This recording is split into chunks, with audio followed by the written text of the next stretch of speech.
The views and opinions expressed in the following program are those of the program's participants and do not necessarily reflect those of station staff, management, and advertisers.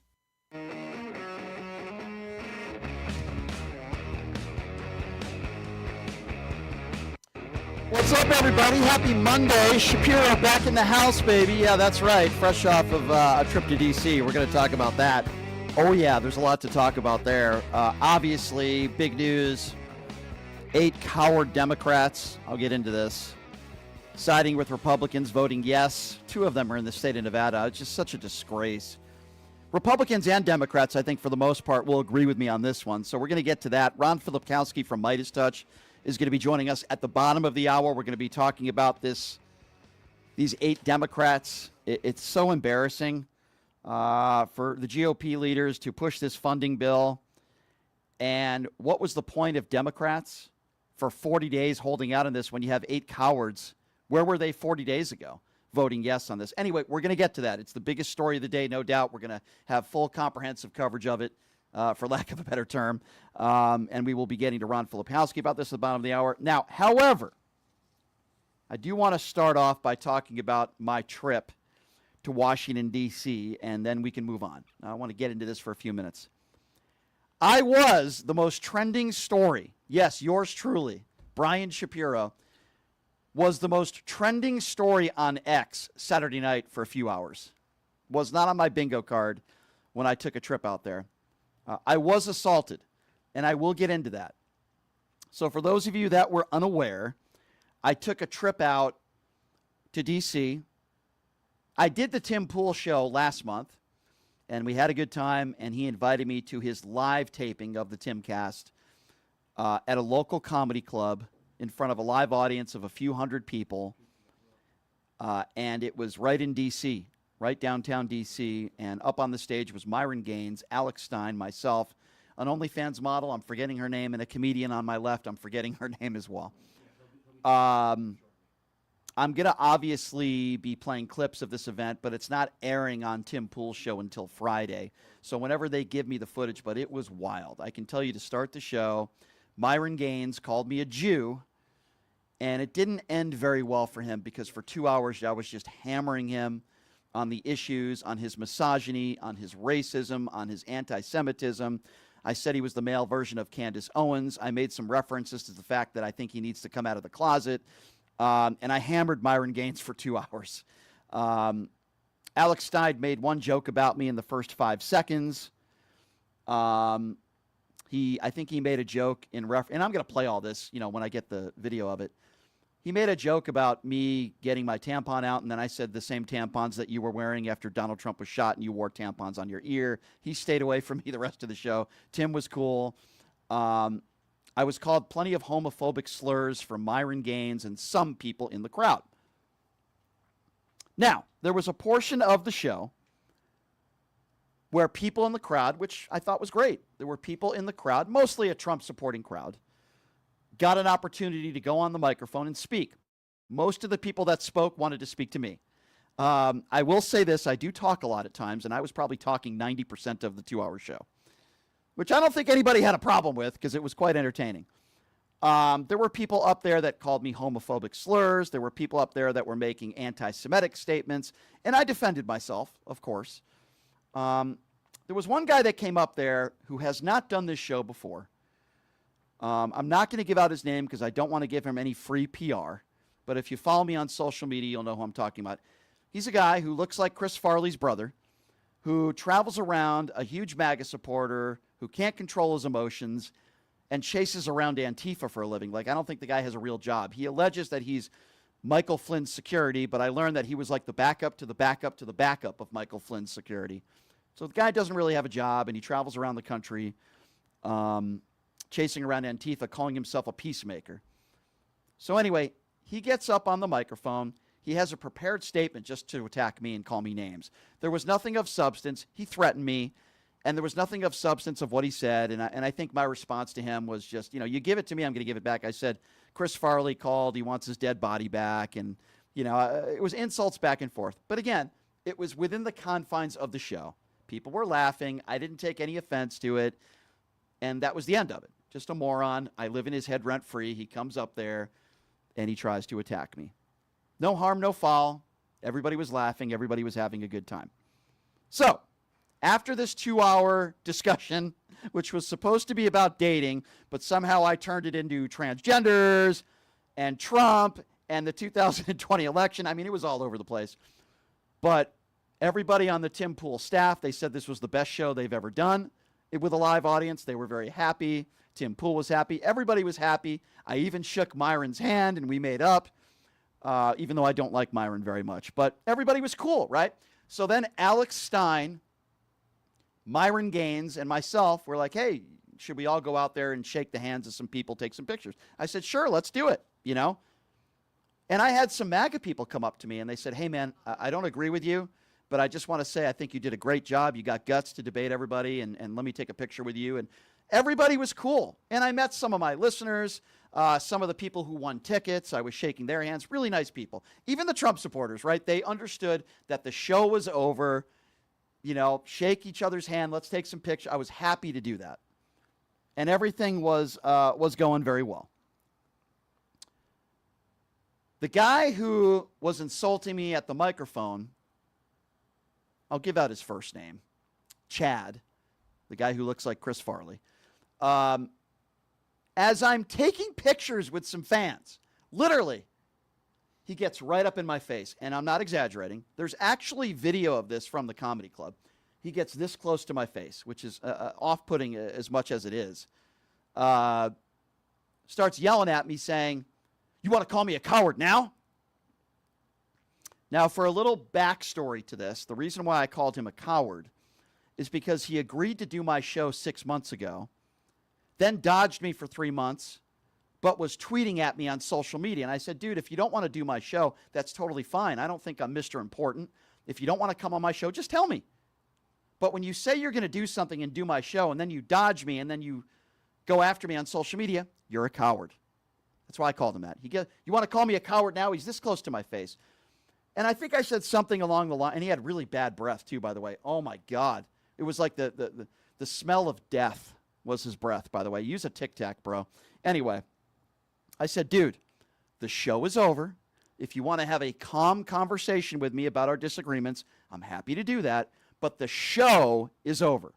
If you'd like to talk about our differences, I'll do that with you. He continues to yell right in my face. This lasted for about maybe 10 or 15 seconds. And then, as you can see, people are trying to tell him to get away from me.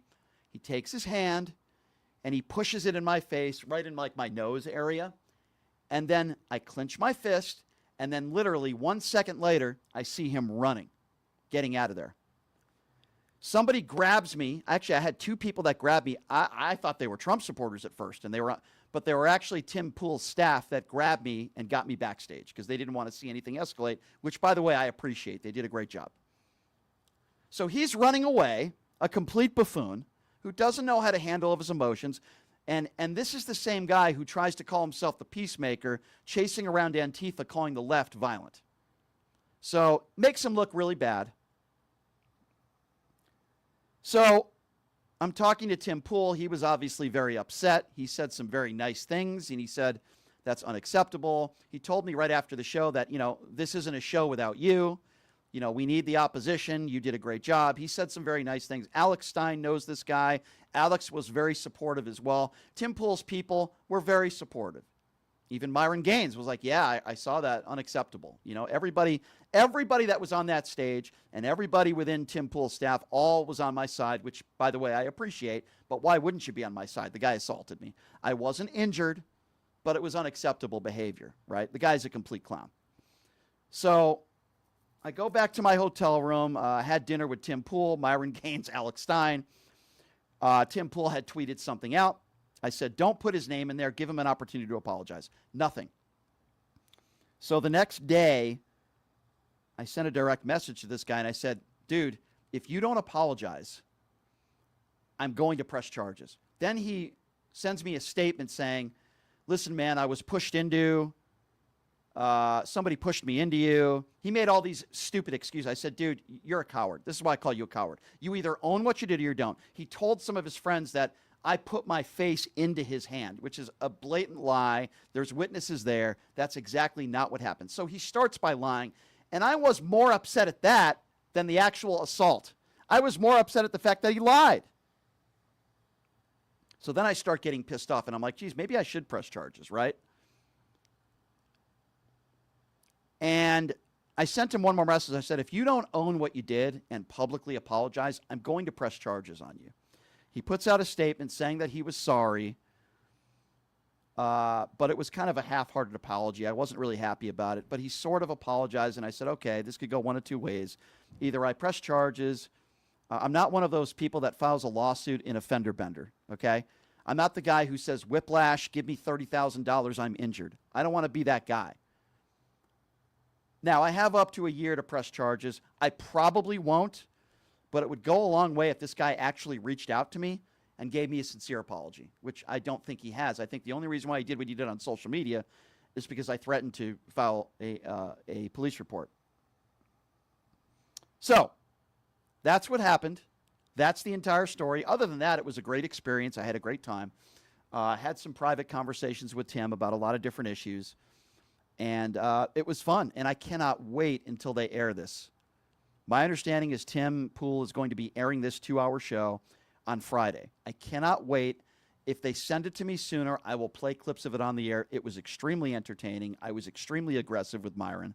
I did not take any crap. And there were some people in the crowd that thought Donald Trump won the 2020 election. I think I called them insurrectionists. But I did not hold back at all. This was the aggressive Brian that you hear when MAGA buffoons call into the show. That was me for 2 hours. I did not hold back. I was aggressive Brian. Not at Tim Pool and not at Alex Stein, because they were very respectful to me. But to anybody that was disrespectful to me, and trust me, there were plenty of them, I was very aggressive right back. All in all, it was a great experience. I had a lot of fun other than this assault. Everything was great. And maybe later on the show, you guys could tell me whether you think I should press charges or not. But I want to move on to the biggest story of the day, which is, of course, the fact that a deal has been reached because 8 Democrats joining Republicans to advance a federal funding measure, which the White House has endorsed, in exchange for a possible future vote on extending enhanced affordable care subsidies, which Mike Johnson says he's not guaranteeing. There's no guarantees here. This is why this is a bad deal for Democrats. This is why it's a bad deal for the country. And my question to these 8 cowards, that's what they are. Never support, whether it's Tim Kaine we're talking about, whether it's Catherine Cortez Masto or Jackie Rosen. These are Fetterman. These are not good Democrats. They're bad for the country, and they caved, and they are absolute cowards. One of those cowards is Senator Angus King. I want you to listen to this pathetic excuse that he made, claiming that he was standing up to Donald Trump. What use was it if 40 days later you cave? Have a listen to this. Well, Joe, you have to go back to what the strategy was at the beginning of the shutdown. There were 2 goals, both of which I support. One was standing up to Donald Trump. The other was getting some resolution on the ACA premium tax credit issue. The problem was the shutdown wasn't accomplishing either goals, and there was practically, well, there was 0 likelihood that it was going to. In terms of standing up to Donald Trump, the shutdown actually gave him more power, Exhibit A being what he's done with SNAP and SNAP benefits across the country. Oh, by the way, Joe, you're going to love this. Guess who's getting paid during the shutdown? Not the park rangers or air traffic controllers, the ICE agents. Under special law, under that big, awful bill that they passed last summer, the ICE agents are being paid. Nobody else is. So standing up to Donald Trump didn't work. It actually gave him more power. No, it didn't. By the way, I'm going to call you Anus King from now on. You're no longer Angus King. You're Anus King. You are an anus is what you are. You stood up to Donald Trump. What are you talking about? You stood up to Donald Trump. For the last 40 days, people haven't been able to receive their paychecks that work for the government. What the hell was the reason why you did that? You should have voted this way 40 days ago. You frickin' Democrat coward, you. That's what you are. You're a coward. And you should be voted out of office, Anus King. You jackass. Remember this guy Kaine, who ran for vice president with Hillary Clinton? This guy, Tim Kaine.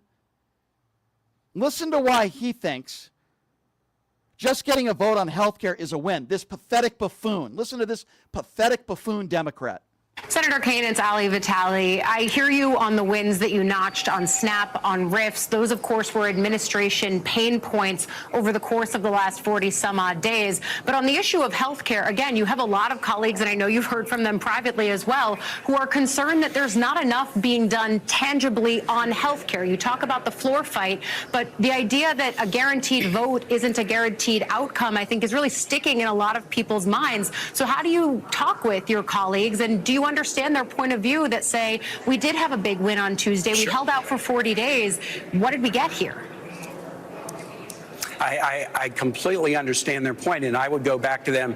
Do you think the R's are going to give on the ACA a week from now after more SNAP recipients get hurt and more people can't travel to visit? Do you think in 2 weeks, do you think they'll give? Do you think they'll give in a month? There was no credible argument that, yeah, we think they're going to give. And we were having this fight as the volume was getting turned up about SNAP and about air traffic chaos and about tariffs and about everything else.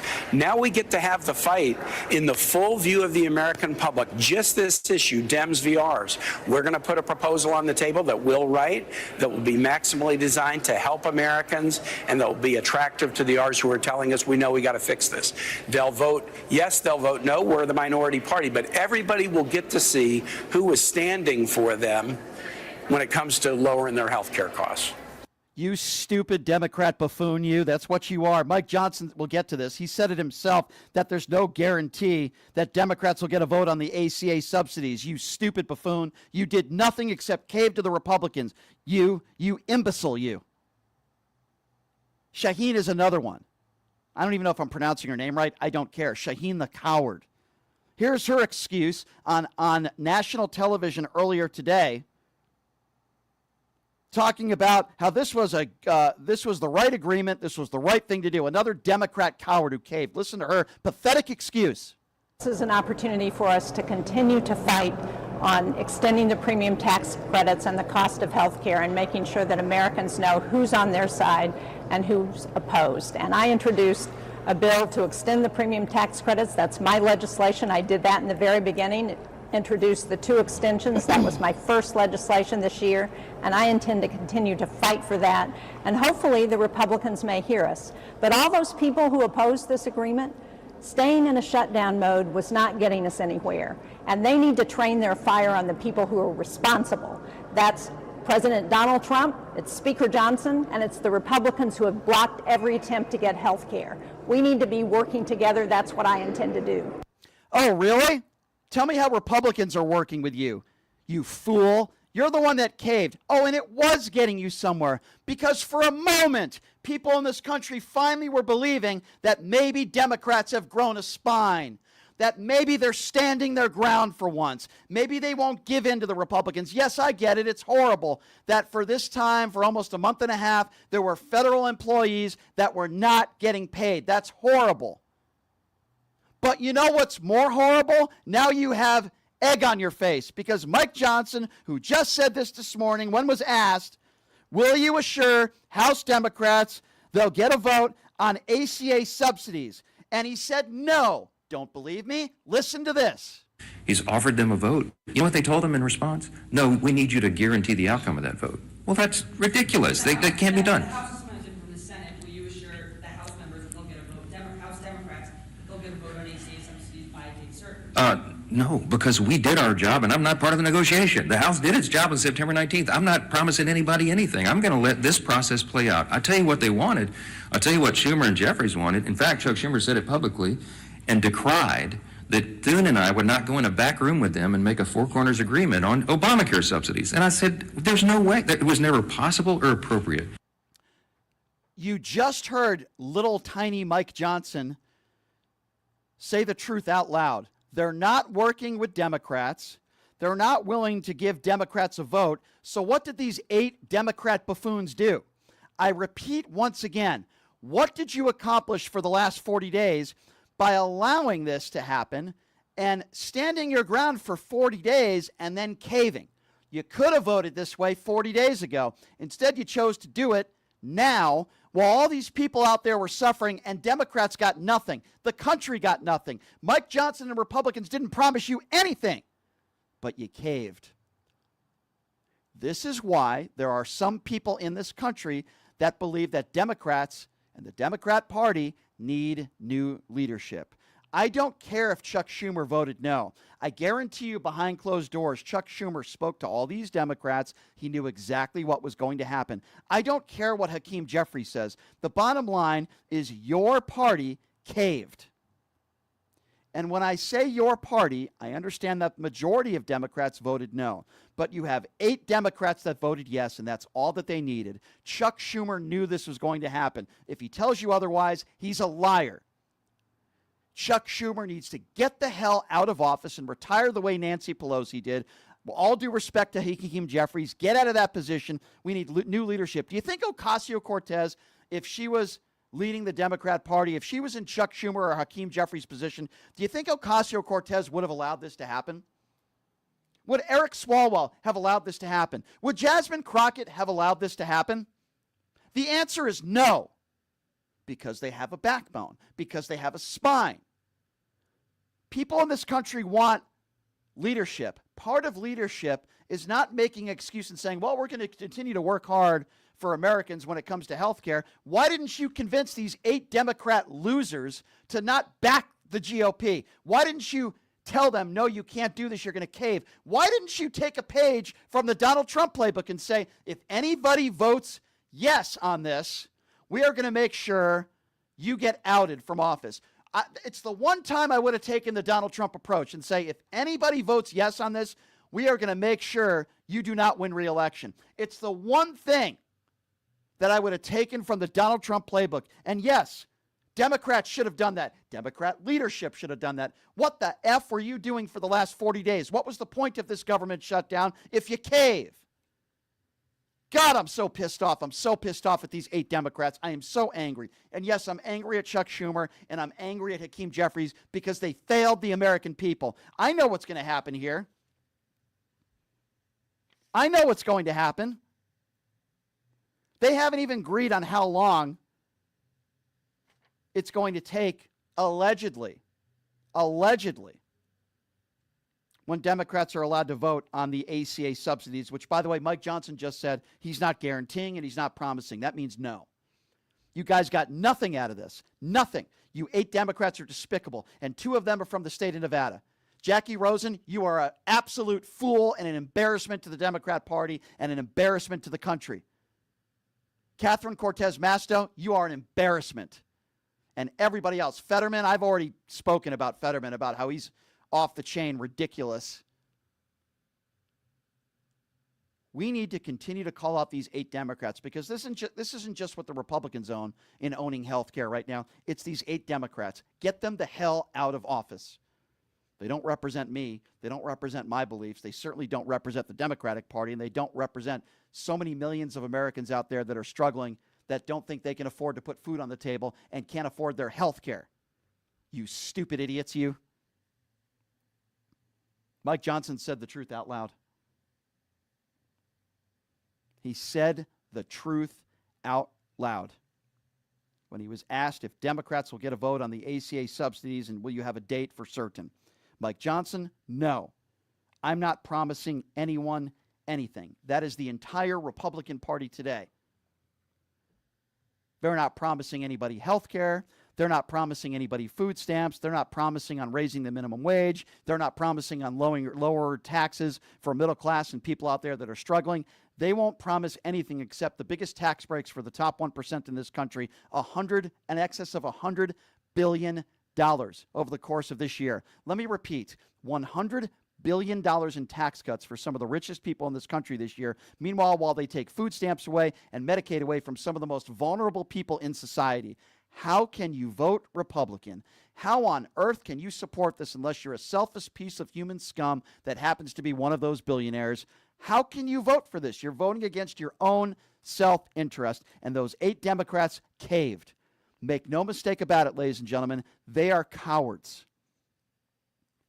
Take a page from the Donald Trump playbook and make sure that they do not get reelected, and threaten them to do everything you can to make sure they do not get reelected. Every single one of them. They are despicable. They are disgusting. Fetterman should run as a MAGA Republican now. I'm fed up with them. They might as well all be Republicans. Jackie Rosen, you might as well be a Republican. Tim Kaine, you might as well be a Republican, a MAGA Republican, because you sided with the GOP. And I don't want to hear the, oh, well, we needed the government to be open. Yeah, we understand that it sucks. We understand that it sucks that there are a lot of people out there that weren't getting their paychecks. You know what's going to suck a lot more? Millions of people that aren't going to get their health care. Trust me. I'd rather have neither, but I'd rather have people for a few months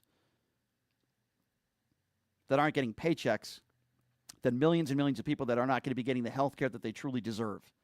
It's sick and it's disgusting. I am so fed up. I am so angry. We are going to get to the YouTube Super Chat. Let me at least read one of them right now, and then we'll get to the others. Winnie on the YouTube Super Chat says, Brian, when I heard of this last night, I really felt so weak and defeated. I could barely find the energy to get angry. So thank you for saying this for all of us. Well, I appreciate that, Winnie. It's just, you know, I was talking to a MAGA Republican, believe it or not, friend of mine on the phone before the show, who's done this show before. And we agreed that, you know, disagree with the policies of Democrats or Republicans. What were these 8 Democrats doing for 40 days? People were suffering for 40 days, not getting payments, paychecks, working for the government, and now all of a sudden you sided with Republicans. What the hell were you waiting for the last 40 days? You're the problem. They caved. The Democrats caved, ladies and gentlemen. When I say the Democrats, I'm specifically talking about the 8 people who voted yes on this bill, and you're damn right that Chuck Schumer and Hakeem Jeffries knew that this was coming. And instead of promising to out them out of office and campaign against them, what did they do? They caved. These are weak individuals. Chuck Schumer is a weak individual. Don't care if he voted no. Hakeem Jeffries is weak. The leadership within the Democrat Party today is weak. We need stronger people in there. I guarantee you that if AOC was leading this party, this would not have happened. It wouldn't have happened.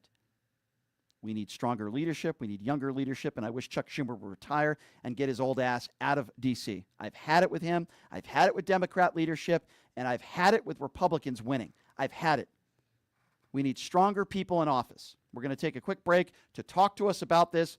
I'm so glad to be having him on. Coming up here in just a few moments, we're going to be taking a quick break, and when we come back, Ron Filipkowski from Midas Touch. We'll be back right after this. You're listening to Pushing the Limits right here on KSHP. Hey, everybody. Are you struggling to find a pizza place that reminds you of Brooklyn? That true blue New York-style pie? Well, worry no more. Stallone's Italian Eatery Pizza is a knockout. We're located at 467 East Silverado Ranch Boulevard, just off of Premier Road, half a mile east of South Point Casino, just minutes from the Las Vegas Strip. Come by and grab a slice of pie. Plus, check out our Brooklyn-inspired Italian cuisine. Our sandwiches are super. Hero, that is. Because why be a sub when you can be a hero? Stallone's Italian Eatery is here to serve you phenomenal food, Vegas. Forget about it. You are way too smart, way too talented, way too good to be where you are. You are meant to be making way more money, feel way hotter in your body, and having way more fun. Hi, I'm Nicole Mitchell, and I'm a life coach. I help you get hotter and richer. If that is what you're looking for, you can find me at NicoleMitchell.com. My name, Nicole, is with a K, NIKOLE, You can reach out to me on my website or on Instagram, and I will be happy to be in touch and figure out what you're looking for and how I can support you in getting there. Have you ever dreamed of having your own radio show or a podcast, but just didn't think it was possible? Well, dream.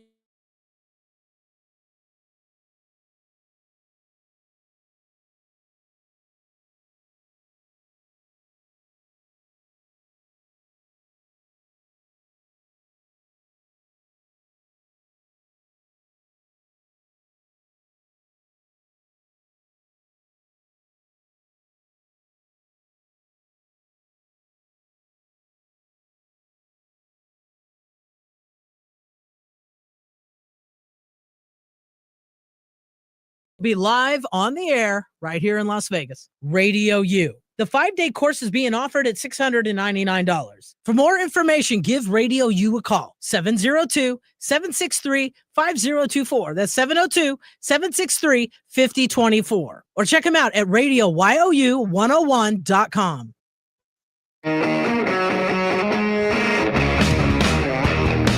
All right, welcome back.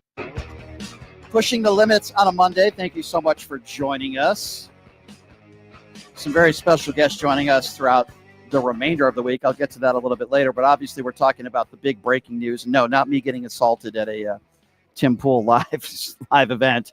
Although that was big news on X. As I mentioned before, I was the most trending, the most trending story, I guess. Is that even correct grammar? I don't know, on Saturday night.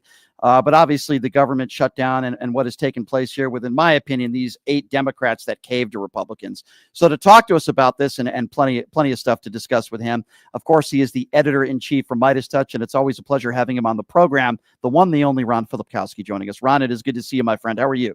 You too. I'm glad to see you're out of the hospital after your brutal beating at the hands of the MAGA terrorists. I did see everybody talking about it. I saw Pool saying like this should never happen, blah, blah, blah. So, I mean, they always, before we get to the shutdown stuff, they always seem to say it's the left that's violent, right? Ron, in 2 hours, probably 100 times I was called Jew. I was called homophobic slurs. It felt like I was inside a January 6th insurrection. Look, man, I was Republican for 30 something years, went to all these events, clubs. Yeah. I mean, the quiet parts are very much out loud behind the scenes in private with these people. You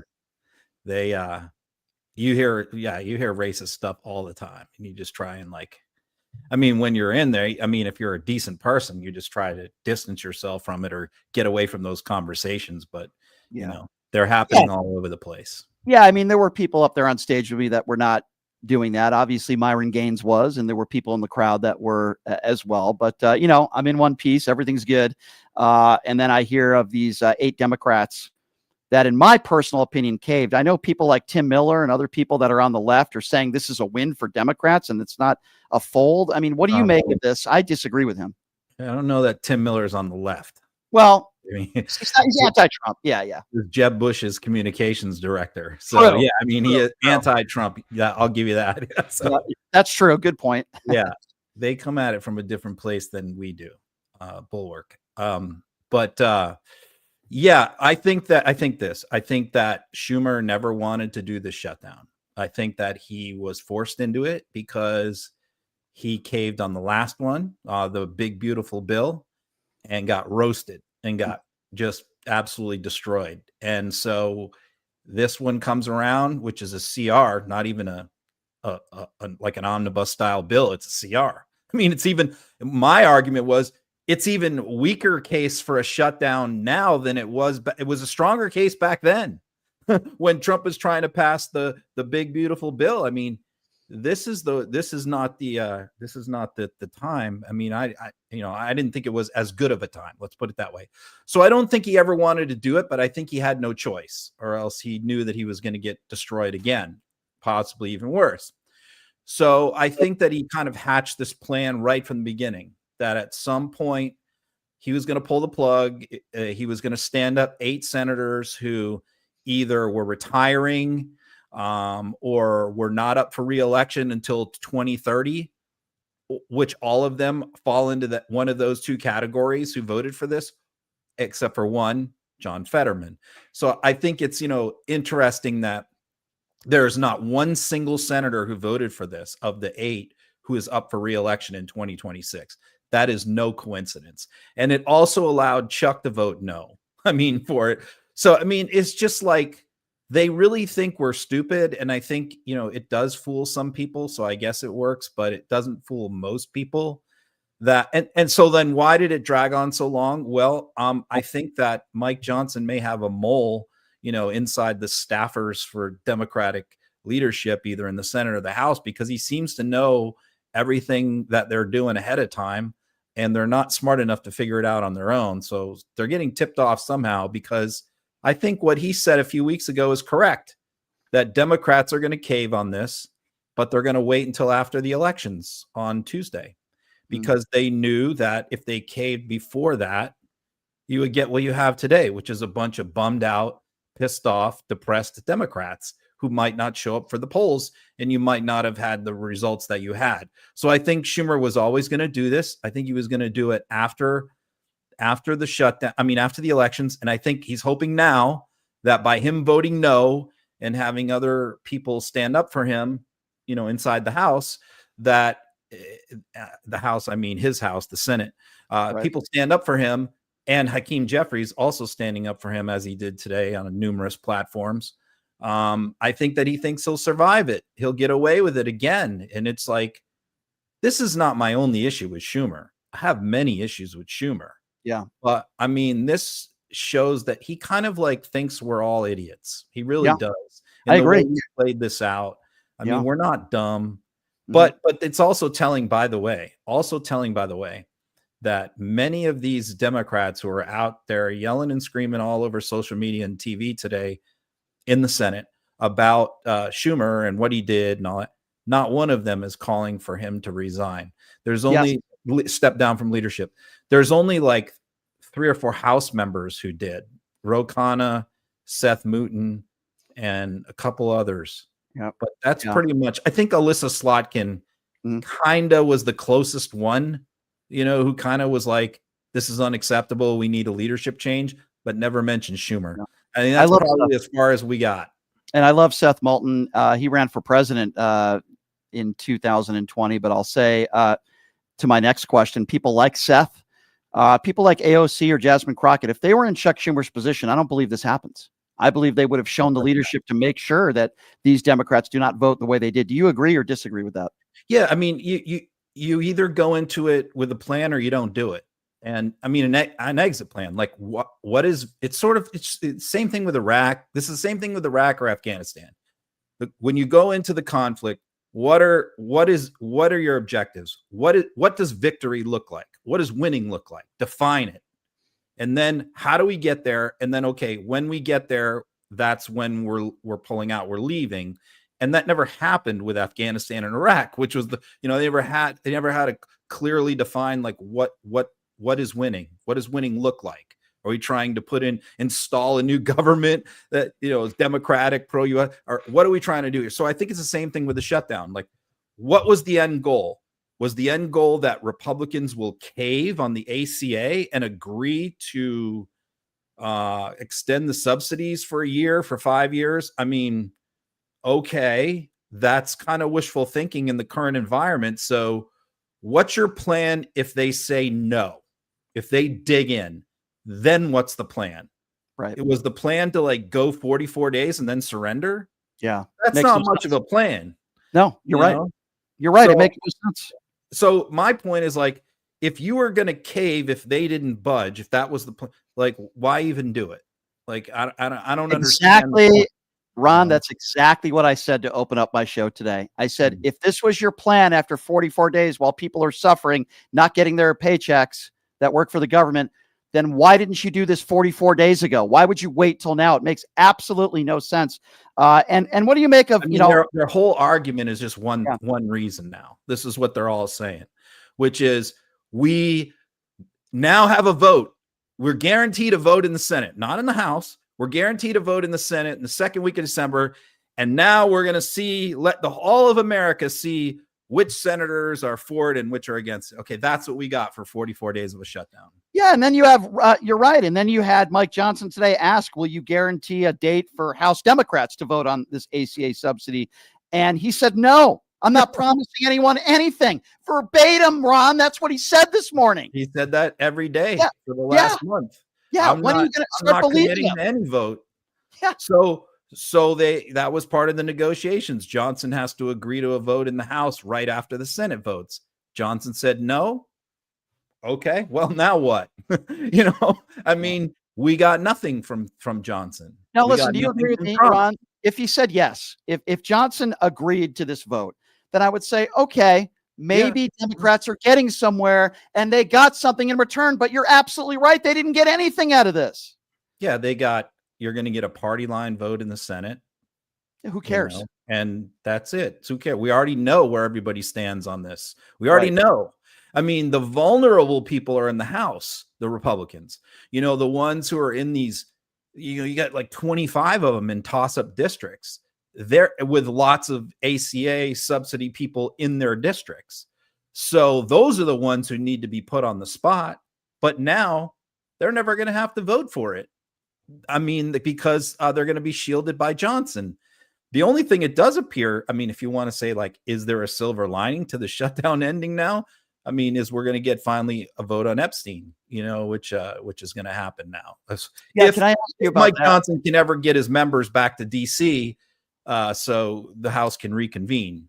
Ron, I want to ask you about that, specifically in regards to Maxwell, because we've learned more information about how she's been treated as a VIP in her Club Med facility. As you know, visitation, even snacks for her visitors. She gets food personally made for her to her cell. I mean, when you look at the way she's living her life right now, it's almost like she's on vacation compared to the treatment that she's getting compared to others. What do you make of those new revelations and now rumors circulating that she actually might get a pardon? I don't know how your feelings are on that, but what do you make of the new revelations that have come out on the way one of the biggest sex traffickers in the history of this country is being treated because of the Trump administration and the pressure they had put on these people? She actually has a puppy now, Yeah, a puppy in prison. Yeah. I mean, it's just unbelievable. And the warden, is complaining. He said that he's complaining that they're making the warden help her with her clemency application. And it's like, he says, I'm tired of being Ghislaine Maxwell's bitch, is what he said. So why do we know all of this stuff? We only know it because Jamie Raskin, the ranking member on the Judiciary Committee, who has oversight over the prison system, subpoenaed the emails, which, the Bureau of Prisons can't refuse to turn over inmate emails. You can get inmate emails. Anybody can get them. So he requested them and got them. And this is what was in there. He found all these emails from Maxwell to her family talking about all the special treatment she's been giving, talking about her clemency application. And look, I mean, the pardons and the clemency applications that have been coming out of the Trump administration have just been disgusting. And they've been like every single day. I've been chronicling all of them. They're just one horrible pardon after another. Look, there's a guy being sentenced today in New York for he was given clemency by Trump. Right. And he was a convicted drug trafficker. Now, according to Trump, we're supposed to kill drug traffickers. I mean, he's assassinating people on boats for drug trafficking. The guy you are speaking of, correct me if I'm wrong, Ron, he was pardoned in 2021. He was serving a 10-year sentence, and he sexually assaulted a woman after Trump freed him from prison. He sexually assaulted his nanny. He defrauded several other people on some kind of shady business deal. His lawyer, by the way, is Alan Dershowitz. What a surprise. Yeah. And also he had many speeding tickets with his Lamborghini and Ferrari. And while driving this Lamborghini and Ferrari, many times over 100 miles an hour getting pulled over, he continued to owe $100,000 in a court fine, which he never paid. So, yeah, this is a guy Trump let out of prison for drug trafficking while he's trying to tell us that he needs to murder random people on boats because they're drug traffickers. But if they're wealthy drug traffickers and they're represented by Alan Dershowitz, who was also Trump's personal attorney at the time, they get out of prison. And he's not alone. There's like 25 people just like him. What do you make of Representative Michael Rulli? Because I saw this clip on Fox Business earlier today. He's talking about Jack Smith, Ron, as you know, and he's making the case that when they went into Mar-a-Lago, nobody, quote, found anything. And he just lost it on Fox Business today. What do you make of this right-wing buffoon, for lack of a better term, claiming that they found nothing at Mar-a-Lago? Well, this is an interesting situation because they're really playing with fire by going after Jack Smith. because Jack Smith knows everything, Mhm. and he hasn't spoken publicly, and which he could about some of it. He can't talk about grand jury testimony, but he can talk about other things. And they keep poking the bear here, and I think he knows like mountains of really bad stuff, especially about Sure. January 6th and Absolutely. members of Congress that we still don't know.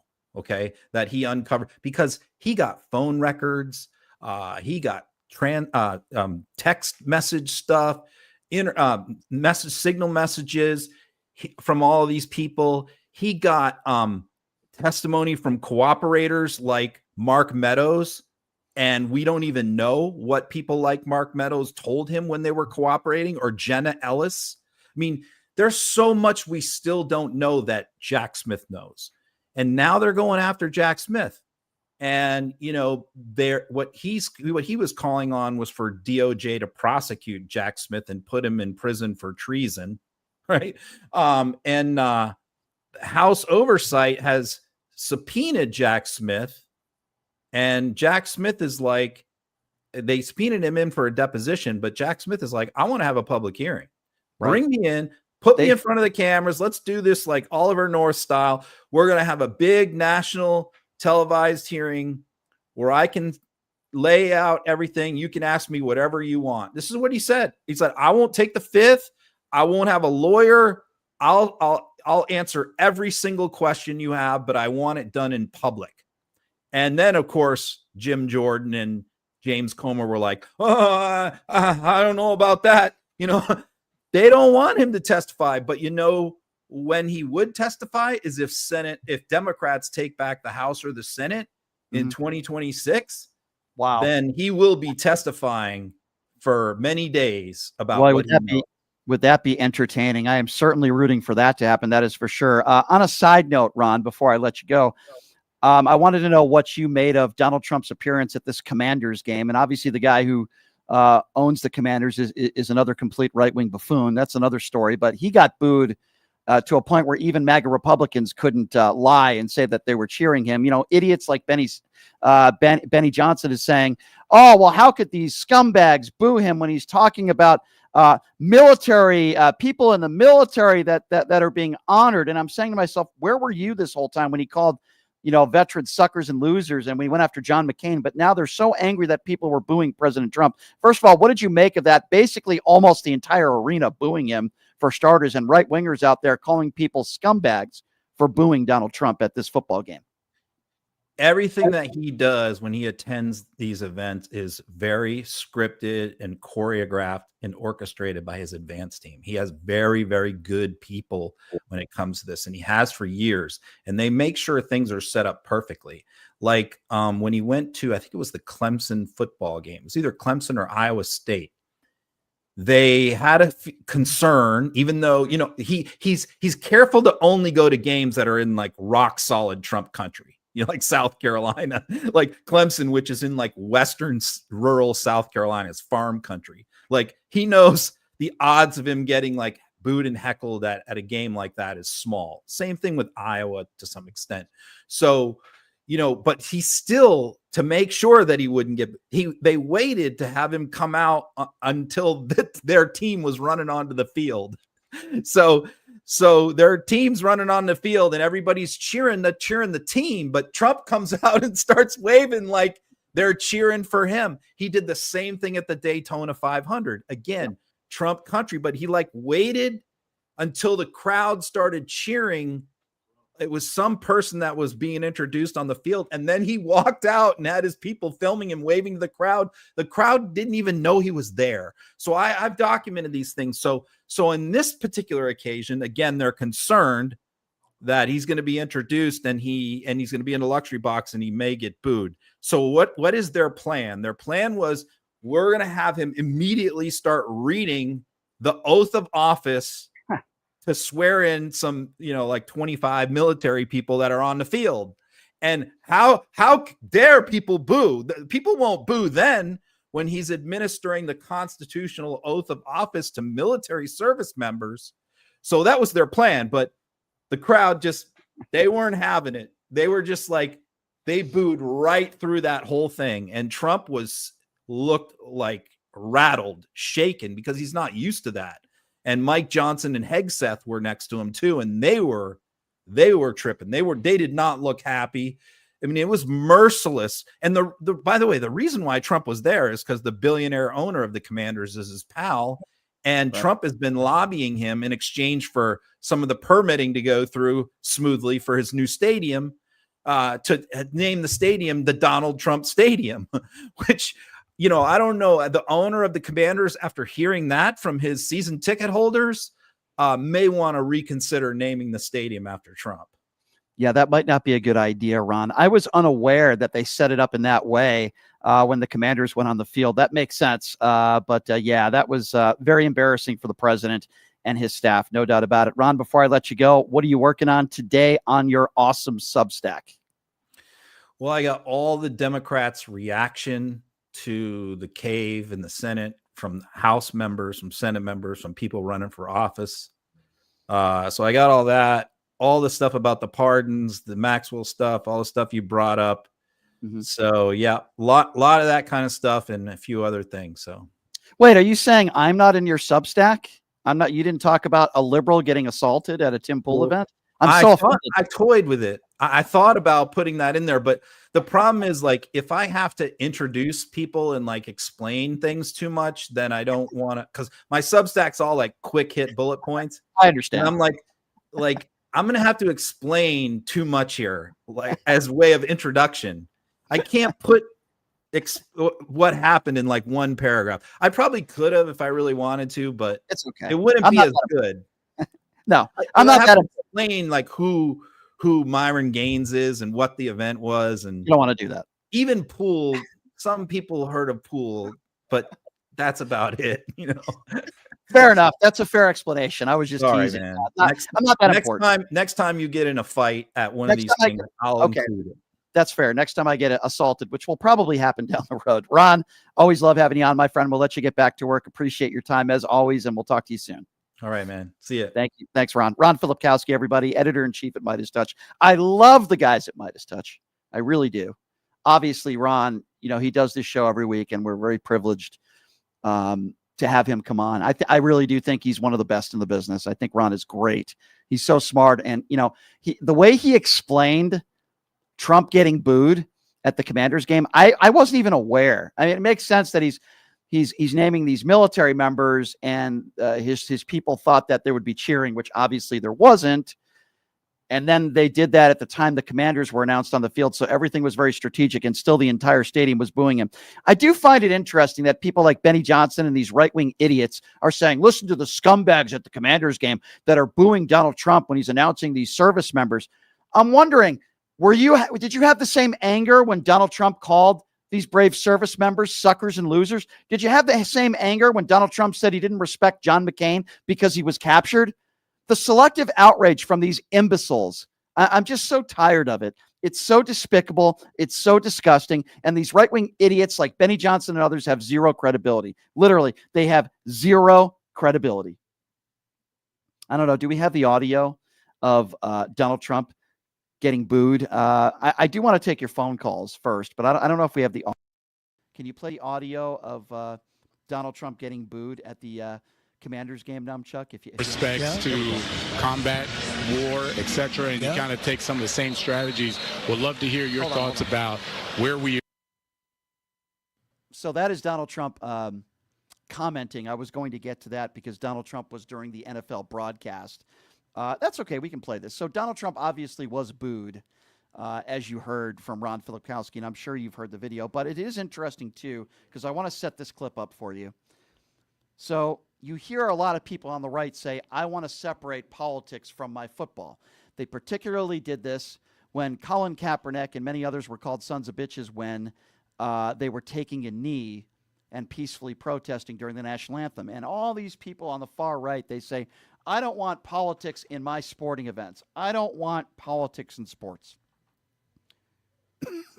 Well, Fox gave Trump a platform during the NFL broadcast to peddle his lies and BS about pricing and everything going way down when we know that is actually a lie and it's not the truth. And he's so here is Fox during an NFL football game, and apparently MAGA have no problem with politicizing things during football, so long as it's their orange turd, draft-dodging coward. Have a listen to this. Respects to combat, war, etc., and you kind of take some of the same strategies.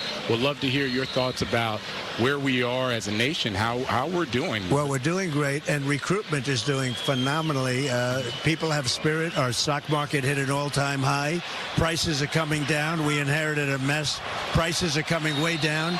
And I'll tell you, our country has over $17 trillion being invested in it, which is a record. So we're doing great. Yeah, we're doing great. By the way, nothing but lies. Of course, he's not going to get pushback from Marv Albert's brother. But I don't hear anybody on the right saying, I want politics out of my football. It's interesting because if Joe Biden or Barack Obama was interviewed, they would be crying to high heaven, leave politics out of NFL games. But if they're orange turd, adjudicated abuser, draft-dodging orange turd coward is interviewed doing a football game, they absolutely have no problem politicizing it then. By the way, Trump went after Biden, made it political, but they don't have any problem with that. They can. It's just like these morons that talk about free speech all the time. If it's free speech that they don't like, then they want to silence you, right? Like if it's Jimmy Kimmel or anybody else, they want to silence you. But if it's free speech that they like, oh yeah, you're cancel culturing us. But if they don't like you, they'll cancel culture you. I'm telling you, these right-wing turds are some of the biggest hypocrites that the world has to offer. They're right here in this country, and quite frankly, they can all go to hell. I am sick and tired of the hypocrisy. I am sick and tired of you bastards out there that had such a huge problem when Colin Kaepernick was taking a knee and other African Americans and people who are white were taking a knee and peacefully protesting during the national anthem. You called them names. The president of the United States called them sons of bitches. That was awful, right? I'm not going to watch football anymore. By the way, that was the time where the NFL ratings were highest they've ever been. But politics and football, keep politics out of my football. But if the orange turd is interviewed during a broadcast, you're totally fine with that when he's lying on camera on national television and attacking Joe Biden. The weirdo on the YouTube super chat says, poor Brian. What's a guy got to do to get on Ron's Substack? Lots of Detroit fans booing Trump too. Well, that's a good thing, and I commend all of you that were booing because he deserves far worse than that, but booing is a good start. All right, number to call if you want to be a part of the conversation is 702-221-7283. And again, that number is 702-221-7283 if you want to be a part of the conversation. Obviously, the government shutdown and a lot of it having to do with healthcare. I talk about this on the program all the time. Medicare annual enrollment is going now through December 7th. And I am so happy to be joined by Chapter. Chapter is free and unbiased Medicare help for my listeners. You see the number there on the bottom of the screen. They save people somewhere around $1,100 a year on average. It's incredible. And guess what? If you're on the right plan, they're going to tell you you're on the right plan. If you're not, they'll tell you that as well, and they'll give you suggestions. And it all happens in under 20 minutes. Here's the best part. It's free advice. Give them the call on the bottom of the screen, 212-461-4078. You also see the URL, which is askchapter.org/limits. As usual, the phones are full. I know there's some people in Las Vegas and across the country that say are busy phone lines when they have one person on hold. Our phone lines are full right now, but keep trying and we'll get you through, 702-221-7283. Why don't we start off with Shay? Shay is first up on PTL. Hey, Shay, what's going on? Hey, Brian, how's it going? Good. What's on your mind today? I find it very angering that Chuck Schumer is still the leader of the Democrats in the Senate. I think he needs to resign today. I think those 8 Democrats need to resign today. There has got to be a backbone in this party now. I look at my thing is 40 days. And quite frankly, it's, we as the people, in particular, Democratic base, need to start playing some of the playbook of the MAGA base. And quite frankly, these Democrats, Alex, give me a minute here. I got you. The Democratic base is going to be complacent. Yeah. Upcoming elections, which I don't think is going to happen, Brian. Yeah. I don't think it's going to happen. Yeah. I tend to agree with you on that. You're absolutely right. And as far as these 8 Democrats go, I hate to take a page from the Donald Trump playbook, but Donald Trump gets Republicans to do whatever he wants them to do. Why couldn't Hakeem Jeffries and Chuck Schumer play that game and say, if you vote yes on this, it is the end of your political career. We will do everything we can. I think AOC, I don't think she's ready for the presidency yet. I think she's down the line. I think she can run for president. She should come out and say right now that I'm going for Chuck Schumer's seat. But also, where's Gavin Newsom? He is, if he would come out, if he really wants to run for president and want to be the opposition party, he should come out and say Chuck Schumer needs to step down. Yeah. Yeah, I agree with you. And I think we need better. I agree. AOC and others, young and up and comers within the Democrat Party, should be calling for Chuck Schumer to resign. I completely agree with you. We haven't seen that from really one prominent Democrat yet. Obviously, we've had a few. And Rana is one of them. I would also, I'm trying to remember his name. There's a few other Democrats. Seth Moulton, who's done this show before, who is a brave person who served in our military, who ran for office. He's out of Massachusetts. He's called for Chuck Schumer to resign. Where are all the prominent Democrats like the AOCs? Where are they? So I think it's a really good point what, Brian, to bring up. I think he's going to resign. I think he's not. I don't think he's going to make it through 2025. What about Hakeem Jeffries? What about Hakeem Jeffries? He hasn't done a good job. I think I've already told you. He needs to be primary. Yeah, he needs to be primary. Yeah, I agree. I agree with both of your thoughts there, my friend, on those two. I've called out Chuck Schumer. I've called out Hakeem Jeffries. All right, we are going to go to somebody who actually is a listener of mine who won tickets and went to the show in Washington, D.C. to get his thoughts. Alex calling in from D.C. What's up, Alex? Hey, what's up, Brian? How you doing, man? Good, good. Did you enjoy the show? Good. How did I do? I had a blast, dude. I had fun. I was surprised I didn't get my ass kicked, too, because I don't know if you kind of noticed me. I was in that. Remember when I said hi to you? I was sitting right there with all the maggots behind me, and I almost got threatened. I was by the manager or whatever. I was threatened to be kicked out because I was heckling them. But they can call you all kinds of crazy names and whatever. But then I try to turn around and again, try to get my ass kicked. Yeah, dude, I saw what happened to you. That was like right after I said hi to you. And then you started walking away, and then the big hillbilly came in and did all that. Yeah, dude, I had a blast. I ended up hanging out with a MAGA guy. Oh, and good. he was like the coolest dude. He bought me drinks, and yeah, we've been like texting, and it's just, and actually when we were talking, he kind of like almost maybe converted a little bit, or he opened his Was he mind to convinced things. by anything that I said during the show? Was he convinced at all? No, yeah, like I mean, yeah, things of kind of like again, like Donald Trump being, Epstein file pervert. I'm like, I was explaining things to him like you explain it to us, and like we all know. I mean, you just have to have an open eyes and ears to. Can I ask you? May I ask you? Because Myron Gaines, to hit the first comments out of his mouth, were calling me a Jew. I thought I handed it to him pretty good for 2 hours. I mean, I thought I gave it to him. No, but I got there like 20 minutes late. Okay. So I'm gonna have to listen to the no, dude. From what I heard, dude, no, you killed it. And Myron Gaines, like, dude, he's a person of color. He is against himself. Yeah. Like, I just don't understand it. And how the hell did he ever have a girlfriend to begin with? And how the hell will he ever get listen, one? Like, there's nothing wrong with being gay. I think anybody that knows I'm pro LGBTQ community, but there's nothing worse than somebody who's in the closet, which I believe Myron is, and attacks people who are gay. He's a self-loathing homosexual, which I find to be abhorrent, disgusting. But, is it fair to say that in the time that you saw the show, which was 2 hours, but you said you missed the first 20 minutes, I was the aggressive Brian that you hear on the radio attacking MAGA. I don't think I held back at all. No, dude, you're awesome. Now, I don't know if Justin showed you. I sent Justin a text of me interacting with Alex Stein. I saw that. Okay, so you're not going to like what I'm about to say. Okay. Alex Stein is a very different guy when the cameras are not on him. Just for the record, everybody there, let me just give you a little backstory. Everybody there was on my side backstage. All of Tim Pool's people, Alex Stein By the way, Alex Stein is somewhat friends with the guy who assaulted me. Alex Stein was disgusted. really? Alex Stein was disgusted. Tim Pool and his staff were very angry because it's bad for them too, right? You don't want to hold an event and have someone get assaulted. Everybody was on my side. After the show, we all had dinner. We drove about 45 minutes to a restaurant. We all had dinner. Myron was there. I didn't say more than maybe one word to him, but I was interacting a lot with Alex Stein. I was interacting a lot with Tim Pool. And Alex, away from that environment, seems to me to be a very nice guy.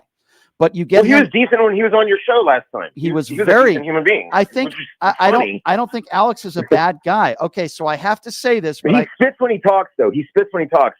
I got like in the video. I don't know if you said it. And I told Justin, I was like, dude, I think I got Alex Stein herpes, like in my eye, and my eye was like itching the whole night. Yeah. It was Well, it was you know, Alex is a comedian and he is a prankster. I don't agree with a lot of his political views, but then off the air, outside a show, he sounds like a moderate Democrat. So it's very confusing. I think I got the real Alex Stein. And listen, you can use the term two-faced, right? You can use the term phony. I just think I got to know opportunist. Yeah, you can use that Myron term. Gaines. You can use that term as well. But I am not a Myron fan, even though I said on the show that Myron Gaines is the male version of Candace Owens with a penis. That's what I said. I remember. I also said I don't believe anything Myron Gaines says he actually believes, but I don't think Myron is a really good guy. I've been very open on that. People might be angry at me for saying, I don't think Alex is a terrible guy. I think he's a decent dude. I think I met the real Alex Stein. Now, I'm not trying to pull a Bill Maher and say, ooh, they wined and dined me at dinner. Alex Stein's never been accused of sexual assault. Alex Stein didn't cause an insurrection. What's the worst thing that Alex Stein has done besides spitting in your face accidentally? Pranking AOC and calling her big booty Latina and doing pranks. But I can tell you that Tim Pool and his staff were very kind to me. They were very nice to me. I walked in there and they had a bunch of skateboards that they were selling. I don't know if you saw. I saw. Actually, you know what? The guy I was hanging out with, he bought the skateboard and he wanted me to sign it. So they asked me to sign it, and I said, "Can I sign it F Donald Trump?" Which I did. I signed it F. You did? Yeah. So that was fun. Listen, everybody around Tim Pool and his staff, as I mentioned live on the show, they did a great job. What I wish they would have done. What I wish they would have done a little bit differently, and I told them this was, listen, dude, the homophobic slurs and any slurs attacking someone's race or anything should be off limits. Now, I know it's good. But dude, that's who they are. Yeah. They can't not do it. That's their whole shtick. That's what I don't like. I can call somebody a right-wing buffoon. I could say you should come out of the closet, but I did not use any homophobic slurs, and I never would. I thought that was there's a line that you shouldn't cross. And I think a lot of people that use homophobic slurs are probably closeted themselves, which is sad. Other than that, I stated my case. I think I said, it's despicable that the 2020 election, that Trump still says it was stolen. There were some people in the crowd that said it was stolen. I think I called them a bunch of insurrectionists, if you recall. And did you happen to hear me heckle them at all, or you were kind of far away. There were a lot of people that were yelling. Unfortunately, I didn't. But I will say this: do you remember the woman who went up on stage that said I had low testosterone? Oh yeah. She's going to be on the show, so that should be fun. That should be fun. Oh, she's coming on. Yeah. Hey, here's a couple other things. So I live on Capitol Hill, like 13 blocks away from the Capitol. I rode by there last night, and actually on my park, I heard this entourage of black SUVs running, and that's what the senator is going to, I guess, vote, betray us basically. But anyway, so on Capitol Hill, there are these posters everywhere, just like total anti-Trump and mocking Trump. So there's one. Okay, one of my favorite ones is Mike Johnson. It says Mike Johnson because Trump's balls won't lick themselves. That's funny. One more question before I let you go. There's people on social media that are saying, do you think I might have changed anyone's views? Do you think that's possible? Again, the guy I hung out with. I think possibly, yeah. He's from like rural Virginia somewhere, like 3 hours away. Good. If I changed one person's mind, then it's worth it.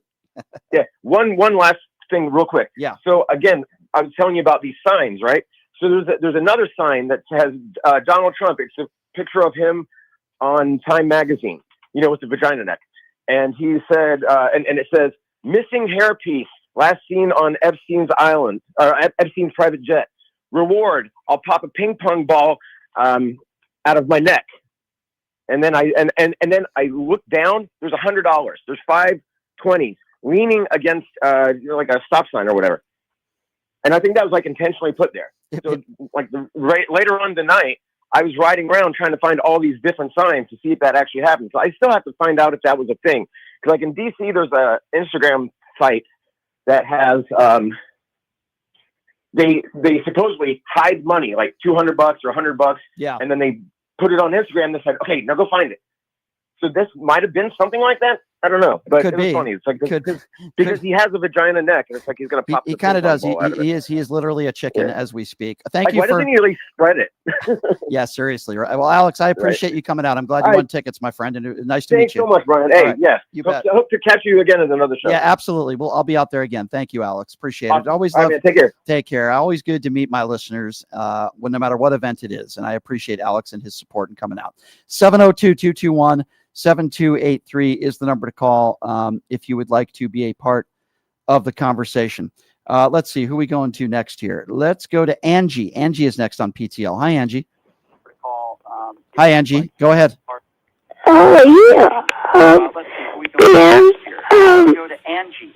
you went to that event with that temple, right?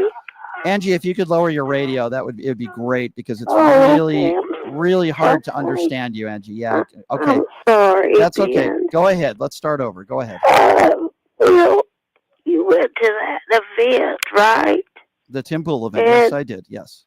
You said you were assaulted. Well, I didn't say I was. I was. Yeah. Oh, okay. Well, yeah. Did you deserve it?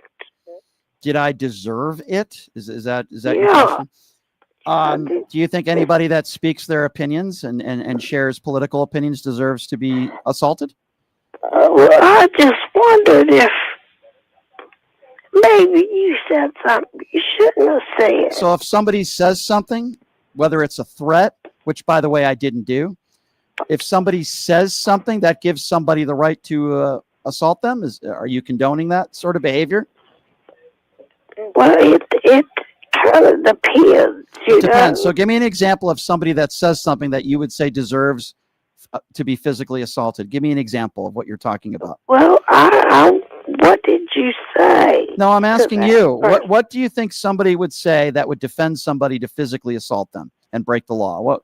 Tell me. Well, really.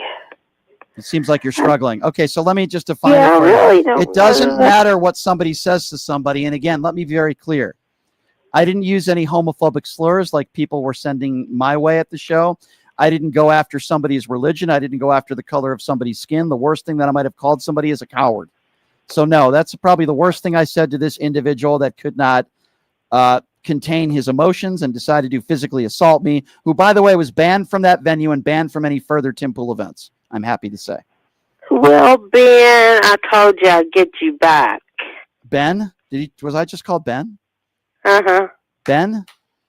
By the way, Ben might be debating me on another one of Tim Pool's shows, by the way. It could be Shapiro versus Shapiro. I told you I'd get you back. Do you remember that? Oh, this is Shelley that's calling in. Yes, you did get me, Shelley. You did get me, Shelley. That was a pretty good... you impersonate a very dumb white woman very, very well. Dumb white woman? Yeah. Well, I can be dumb at some point. Well, Shelley, you did get me. I appreciate the call. Good. Thank you. 702-221-7283. Let's go to Scott. Scott is next up on PTL. What's up, Scott? I'm doing good. How are you? It's been a minute. I got a comment and then a question. The comment is the dilemma was, and I'm not telling anyone how to feel, please believe me. You could shut the government down and people can't eat and they can't pay their bills, or you open the government and they can do that and people can't pay their health care. Right.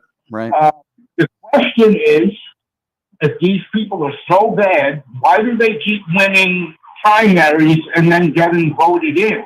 Are you specifically talking about the 8 Democrats that voted yes? Who are you specifically talking about? Any politician we don't like, including the 8.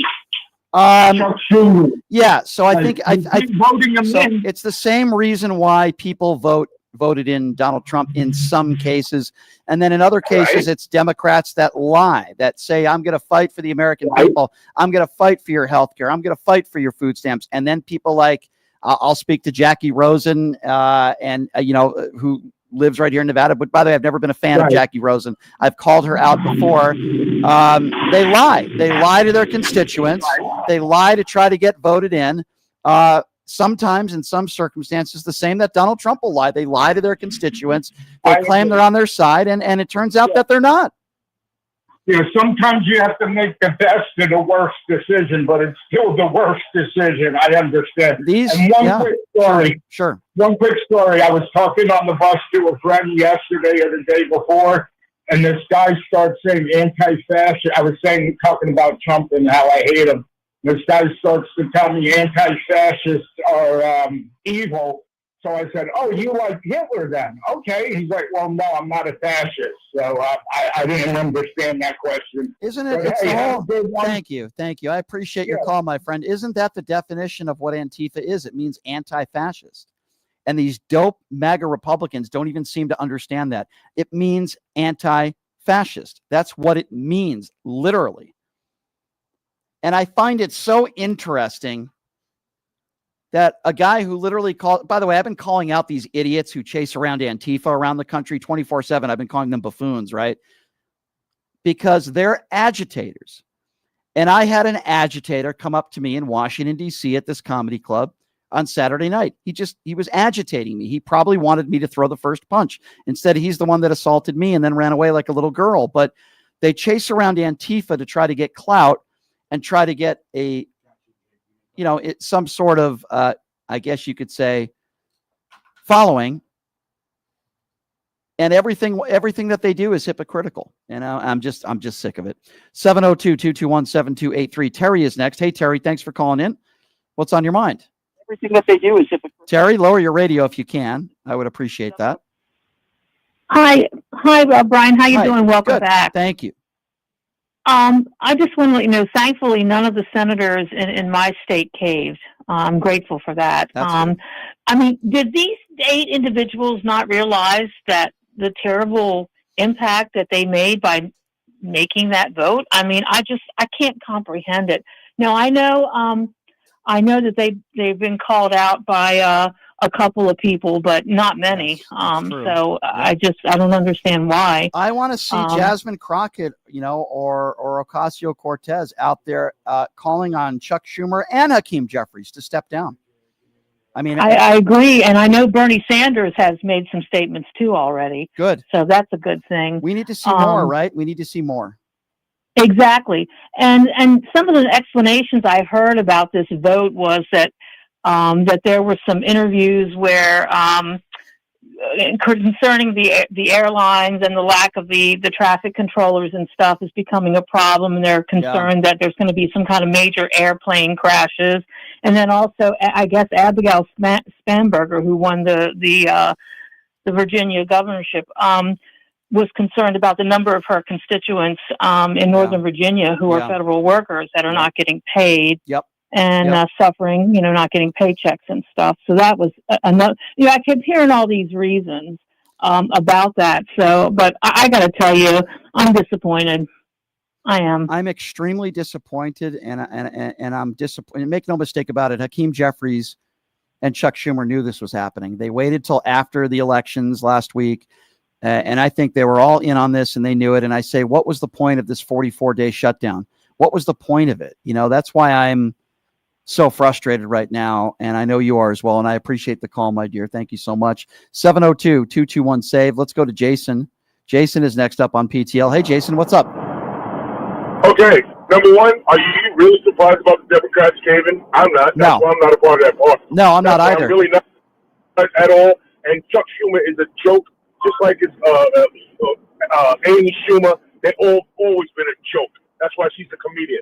But one thing I want to tell you, in our community, now I'm an African American male, so I'm just letting you know this. In our community, if you talk about my mama or you say I should slob your knob, those are fighting words, and I would beat back in the days. not now because I'm a better man. But back in the day, you talk about my mama or you told me to get on my knees to serve you, you got beat down badly. And well, I understand that. I understand what you're saying, but it's still against the law, as you know. You know, but back in the day, we call that a skid bit. I understand. It was worth it, even if you went to jail. Yeah, I understand. I understand that, but obviously, when you're in a public setting after a show, you know what it's like. I said this to Tim Pool over the weekend. It's like somebody who sits front row to a comedy show and they're seeing an insult comic, and then the comic insults them, and then after the show they want to fight them. It's like, dude, why did you go to the comedy show to begin with? It's ridiculous. I agree with you on that. More than that, Myron Gaines, he's in the closet. Let's be that. Well, then you're gonna wanna see the show that's gonna air Friday, and I'll play bits and pieces of it because for 2 hours I hammered that point home with him, literally for 2 hours. All you should have said was, "I know you was at Diddy's parties with Vaseline because you sound like it." Well, here's what I'll say. I'll give you a little preview, and I got to be very careful of the way I say it on the air. But there were a few times where Myron Gaines interrupted me, and I said, "Get a certain body part out of your mouth." So I did say that. I did say that to him multiple times, and it did get him to stop talking. So that was good. That was great. I love that one. That was funny. I said that multiple times. I said he was the male version of Candace Owens. I talked about his ex-girlfriend breaking up with him. I said, if you're so good with women, then why are you single? I said he wanted Sharia law. I called him a piece of garbage multiple times. I think I used some swear words in there. I hammered it for 2 hours. He was the only person that was quiet at dinner. He didn't say one word to me. Alex was joking around with me. Tim Pool was joking around with me. And I think Myron knew better than to even open up his mouth. So I trained Myron. I trained Myron really good for 2 hours. He knows who Brian Shapiro is now. Well, you know I don't use profanity, so that I won't. I'll never go down that road no more. So yeah. Well, I didn't use any. Thank you, Jason. I didn't use any homophobic slurs. I never would do that. I just told him that he was a self-loathing homosexual who attacks gay people, who attacks women. He says women are second-class citizens. I said there were women in the crowd that would absolutely beat his ass. So Myron just says things for attention. He says things. He's like a Laura Loomer, the male version of Laura Loomer or Candace Owens. 702-221-SAVE. Thank you for the call, Jason. Let's go to Carla. Carla is next up on PTL. Hi, Carla. What's going on? Hey, Brian. How are you? What's going on? Well, I was calling about the 8 Democrats who voted to work with these Republicans. You know, they were, I'm not happy about it, but at the same time, I have family who is on that end where they're either working or not working and not getting paid. Yeah. So it's like a catch-22. And now the narrative is back to Democrats aren't fighting for people. And they are. Those 8 do not make up the entire Democratic Party. And I understand to get mad at them, be pissed off, whatever. But let's not forget the reason we are in this mess is because of the Republicans. The focus should be on them and not coming through for the American people. Yeah, I agree. That's where the focus should be, and not let's get out of our system. Fetterman's is a modern day Joe Manchin, and he's who he is. And, I just think it was a really bad position to be in the first place. And I get it. 40 days is a long time to all of a sudden just throw in the towel. But that does not mean that there are Democrats out there. I agree with you, but I can't believe I'm going to say this, and you can tell me whether you agree or not. Right now, at this moment, I actually have more respect for Marjorie Taylor Greene than the 8 Democrats who voted yes. I actually have more respect right now. Now, that could change. Right now for Marjorie Taylor Greene. I can't believe I'm saying that. I can't either. Marjorie has an agenda. Let's just put it there. I know she has an agenda, but she's right on this issue. She is. She's absolutely right. Yeah. And I give her that, but I'm not going to give her that much credit. Right now that could change. She obviously is a lunatic who said some absolutely ridiculous claims, and I think she's second guessing coming on the show. She's supposed to come on the show this week, but that doesn't mean I'm going to lie. That doesn't mean I'm going to lie and say she's an amazing person, because clearly she's not. But right now, that's all I'm simply saying is I have more respect for her now than I do these 8 Democrats who caved to Republicans who clearly don't really care about their constituents in the future of this country. It's really sick. Yeah, it's true. But I just want people to not lose focus. We still have a job to do. We got to get through the midterms and not turn on all Democrats, just those 8. If y'all want to be pissed off at them, that's okay. I agree. Please don't punish the party. Completely agree with you, my dear, and I appreciate the call. Thank you so much. I want to address something on this show real quick, if I may, because I've had some very controversial figures on this show. I mean, I've had Caroline Leavitt, I've had Enrique Tarrio, the leader of the Proud Boys, on this show. I just had George Santos on the show last week. I think it is cowardly for anybody not to go on somebody's show just because you disagree with them. So, I disagree with Tim Pool on a lot of issues, political issues. We disagree. And you don't have to agree with somebody. You don't even have to like somebody or be friends with somebody to be willing to have a debate with somebody. Now, obviously, there are different levels, right? But I think it's cowardly to not do somebody's show because you don't like them or some of your listeners might not like somebody. I give the same criticism to the left as I do the right. I believe more Democrats should go into the Lion's Den. Do Sean Hannity's show. Do Mark Levin's show. I'm not sure Mark Levin would want that, but you get the point that I'm trying to make. Same thing with the left and the right. And if you're not willing to go on somebody's show because you don't want to have a debate, or you're not willing to go on somebody's show because you might not personally like somebody, then I think you're a coward. Now, I'm not saying you should do every show, that people that disagree with you, obviously you want to go on bigger platforms. Tim Pool has a very big platform, millions of listeners. I've gotten a chance to get to know Tim a little bit. And I treat people the way they treat me. Going into the show, I knew I was going to get into it with him because I disagree on a number of different issues. But I treat people the way they treat me. Now, we can call each other names on the air. We can call each other names on a show. But what's more important to me is the way people treat me before the show and after the show. And I'm not going to sit here and say that they didn't treat me well. They treated me very well. They treated me with respect, which I appreciated. I would say the same for Alex Stein. So for the people out there that say, oh, Brian, why do you go on Pierce Morgan's show? Oh, Brian, why do you do Tim Pool's show? We need more people that are anti-Donald Trump, that are willing to go into the Lion's Den and do these kinds of shows. And I can tell you, I have some friends of mine that wanted tens of thousands of dollars to go on Tim Pool's show. I don't agree with that. I think it's wrong.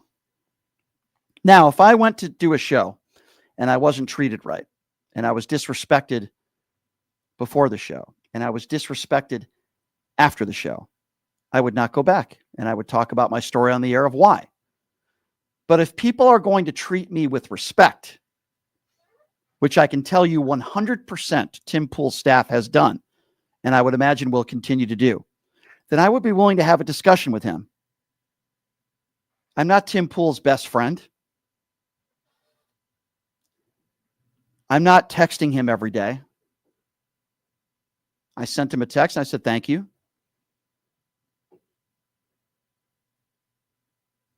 I can tell you right now that a guy like Enrique Tarrio, I will never be friends with because I believe he's an awful human being. Now, sometimes I have awful human beings on this show. I've never defended Enrique Tarrio. But if he comes on this show, which he has, and I just start calling him names, then the interview is going to be over. We're not going to get anywhere. It is also very important for pushing the limits, and I believe very important to what I do, to get people that disagree with me to come on this show. This is not an echo chamber. Anybody who knows me knows I would rather have people on this show that I disagree with than people on this show that I agree with. So I want people on this show that I disagree with. And when you do events like that, and I can tell you, I'm going to do more. So be prepared. Wait till you hear this 2-hour show. It was off the walls entertaining. But the more shows like that I do, the more people on the right that I get on the show. For example, We're going to have somebody on this show who has a large social media following. She is huge MAGA Trump. Met her at the show. She's going to be doing this show. I have other people that are on the far right. They're also going to be doing this show because of me going to this event. It's good for the show for me to go to these events and go into the Lion's Den and speak to people that I disagree with. Now, if you're one of those people that's in an echo chamber and you won't even listen to the other side or listen to somebody having a debate, then I don't know what to tell you, because that's what this show is all about. Why do you listen then? Yeah, I'm going to give you my opinions. Like today, I've been blasting Democrats, particularly the 8 Democrats that voted, or 7 Democrats, excuse me, that voted yes. Every day is different. Yes, I'm very anti-Donald Trump. Yes, I don't have hardly anything in common with Republicans these days. Yes, that is true. But I do not do an echo chamber show, and I prefer people on the other side. Now, when people are going to treat me with respect, chances are I'm probably going to treat them with respect too. So that is who I am.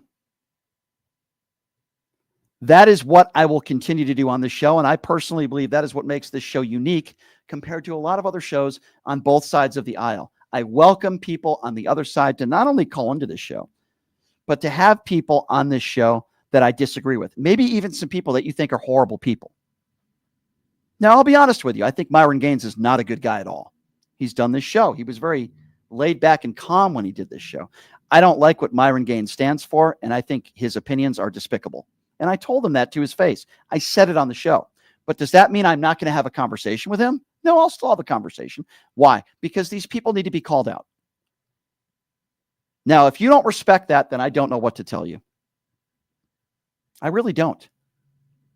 And for people out there that want to educate me on Tim Pool and the money that he supposedly took from Russia and the charges that Joe Biden dropped, I want to repeat that. Charges that were filed against Tim Pool were dropped. So what did Tim Pool do? What did he do that was illegal? Took a lot of money from a company.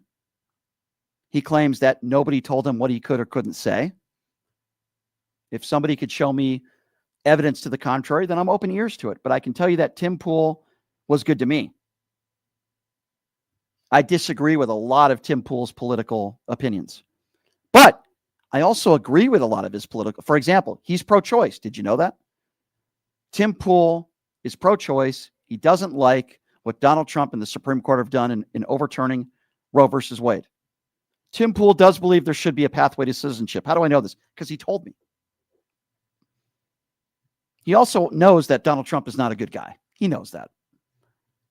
Alex Stein is a guy that is a prankster. He's a MAGA, prankster. But the truth of the matter is, in conversations, and I don't think he'd mind me saying this, private conversations I had with Alex, we agree on almost everything. I actually think Alex Stein is on the left. I know it doesn't seem that way when he does his videos, but I actually believe Alex Stein leans more to the left than the right in the conversations that I had with him. So there are people out there. You don't have to like the people that I have on the show. You don't have to like it, but it's not going to change who I am. I'm not here to please everybody. I'm here to state my opinions. I'm here to get into it with people and get into debate with people. Some of the people you're probably not going to like. But I think it's more important. I think it's better radio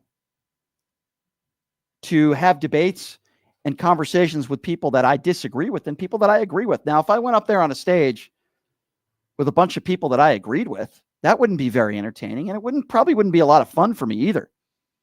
I don't mind if there's 1 or 2 people up on the stage that agree with me, but everybody? No, that's what we would call an echo chamber, and I don't like that. I find that to be boring. And I think there are different levels of people that you might not like, right? Donald Trump's a criminal. I believe Donald Trump has sexually abused women. That's a level that is beyond horrible and despicable. And that's why I speak all the time about Donald Trump about that. And the people that I associated myself with in this show, as far as I know, haven't done any of those things, thank God. Otherwise, I wouldn't have been associated with it. So I think it's very important extremely important to have political discourse and have debates with people that I disagree with. And I'll play you excerpts from the show later on in the week. But yeah, there are people out there that are angry that I did the Tim Pool show. Okay. I'm not in an echo chamber, and I'm one of the few people that are left-leaning that are willing to go into the lion's den and do those types of shows. And I will continue to do those types of shows because I am not afraid of debate. I say this all the time. I will debate anybody. And they have specifically told me this. I don't know if Ben Shapiro knows it yet, but the next show that they want me to be a part of is where I will be able to debate Ben Shapiro. Somebody please tell me why that is a bad thing. I have been wanting to debate Ben Shapiro literally for over a decade. So these are people that I want to have discussions with. These are people that I want to have debates with. Doesn't mean that all these people are going to be my best friends, because they're not. But there's no other person probably that I would want to have a debate with than Ben Shapiro. So I hope that happens. And that is how I feel. And I hope that some of you would understand that. And sometimes in the middle of a show, people say things with emotion. And that's in the confines of the show. But I can tell you what's more important to me is the way people treat me after the show, the way people treat me before the show, the way people treat me in private. That's more important than the way somebody treats me in the middle of a show. If they call me a few names, I'm a big boy. I can handle that. All right. Now that we got that off my chest, 702-221-7283. And again, that number to call. And listen, there might be some of my listeners that disagree with me right now. You're welcome to call in to state the case. We got about 20 more minutes left of the show. If you think I'm wrong and you disagree with me, feel free to call in. I'll have that discussion with you.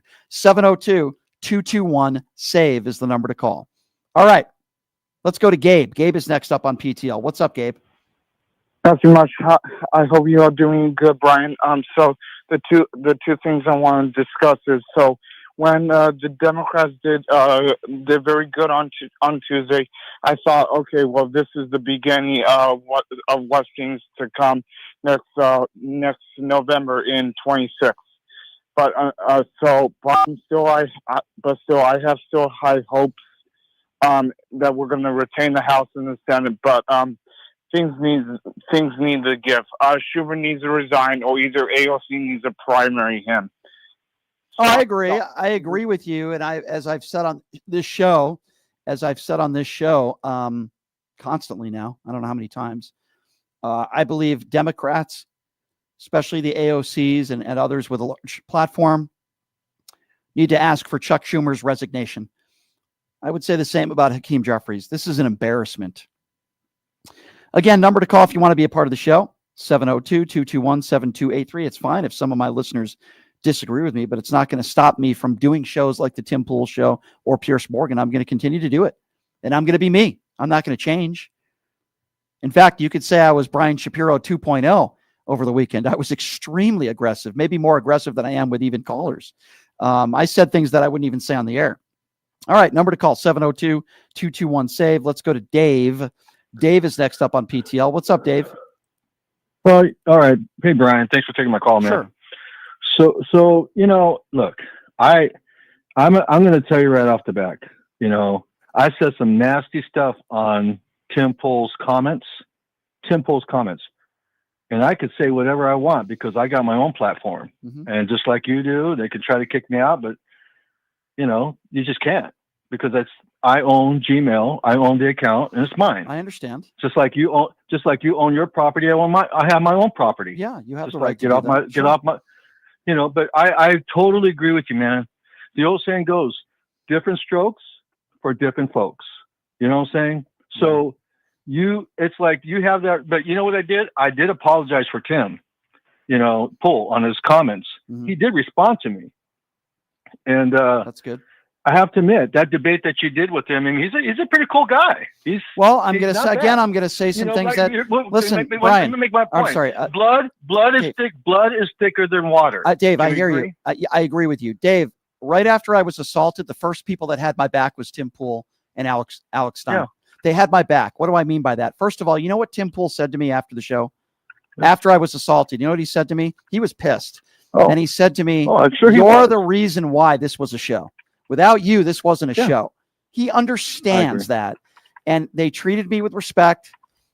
They had my back. And that's really important, because if they didn't, then I wouldn't come back. But they did. Yeah. And people could say what they want about Tim Pool, but I agree with you. I'm just going by the way he's treated me. I don't think he's a bad guy. I really don't. You're right.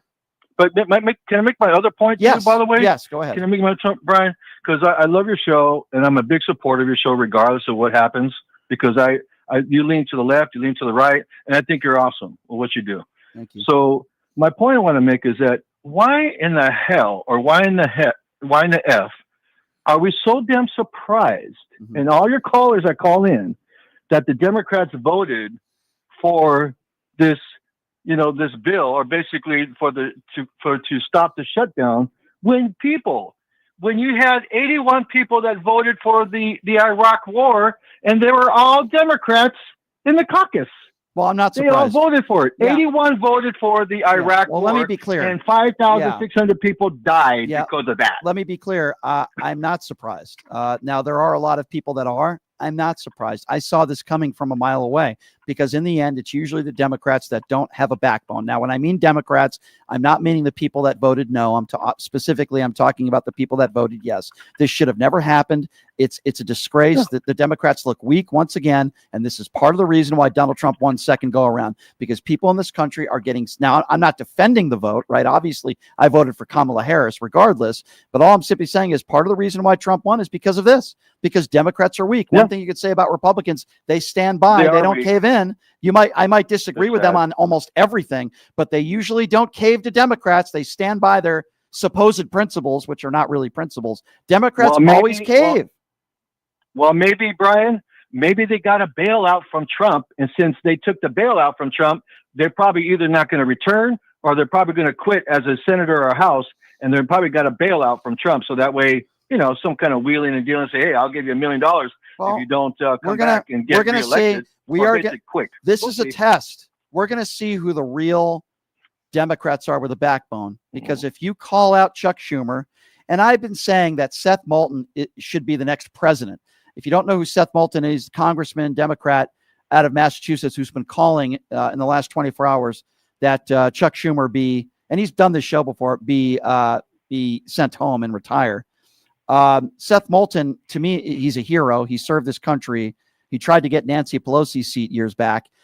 Seth Moulton should be the next speaker for Democrats, and because he's one of the few so far that have spoken out. Yep. Where's AOC? I'm wondering, where's Jasmine Crockett? Where's Dan Golden? Where are these people? I respect them. I think they have a backbone. Where are they? Why couldn't they take 30 seconds out of their day and tweet Chuck Schumer should be done? Why? Where are they? Are there any Democrats that have a backbone? Tell me, where are they? I don't care if only 8 of them voted. Who knows? People are saying, well, Brian, it was only 8. Okay, fine. It was only 8. Why are people not asking for Chuck Schumer to step down? Where are they? That's my question. Where are they? Where's AOC today? Has she disappeared? Where is she? She's the first person to criticize Israel. Why don't you criticize your own party and Chuck Schumer?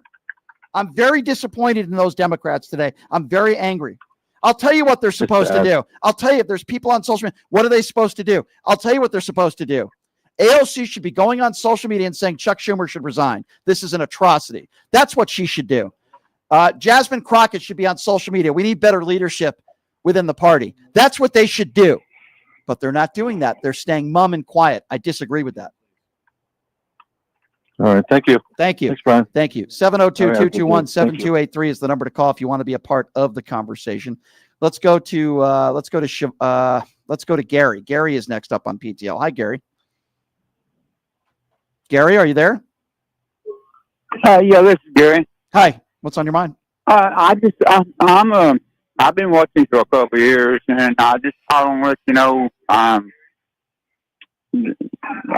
not with you anymore. Okay, why is that? Well, because of the Tim Pool bull and all that. Okay, when you talk to these people. Yeah, so I shouldn't do Tim Pool's show? I shouldn't do his show? Yeah, I shouldn't do it? These people are not, you cannot talk to them.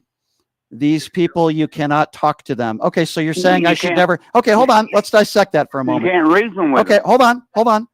So you don't think I should have political debates with any MAGA? Is that what you're saying? Well, I'm going to say this. I would not. Okay, so you're not a talk show host. I am. I do a radio show, so I would like to ask you a And question. another thing Hold you on, said- hold on. One at a time. I'll gladly give you the time, sir, but just one thing at a time. Are you saying that I should not have debates with any MAGA supporters on the air? I'm not asking you what you would do. You're not a radio host, right, sir? I am. Are you saying that people that lean to the left should not debate MAGA supporters? Is that what you're saying? Right, sir?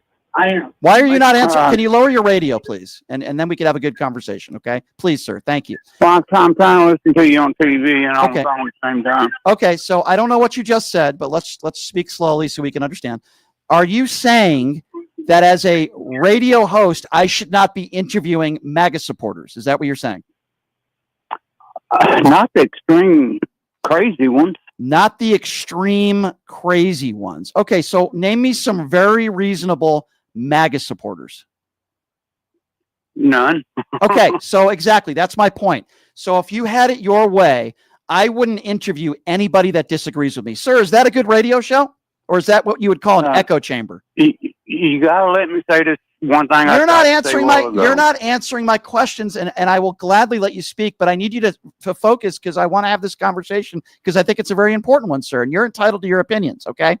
You just admitted that there are no reasonable MAGA supporters. So by your reasoning, a radio show host that you agree with should never interview any MAGA supporter. Do you realize how ridiculous that sounds with respect, sir?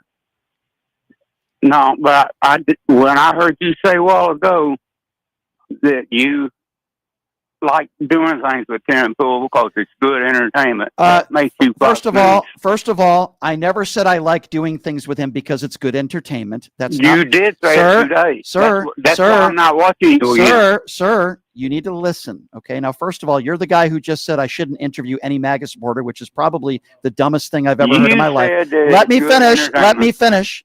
I said it was entertaining. That's not why I did it. The reason why I said I did it was not because I thought it would be entertaining. I did it because, as I said, it's very important for people like me and others to go to the other side and have debates. It's a good thing to have a debate and call people out. I'm trying to explain it to you because you see, sir, it's very important for people to be called out.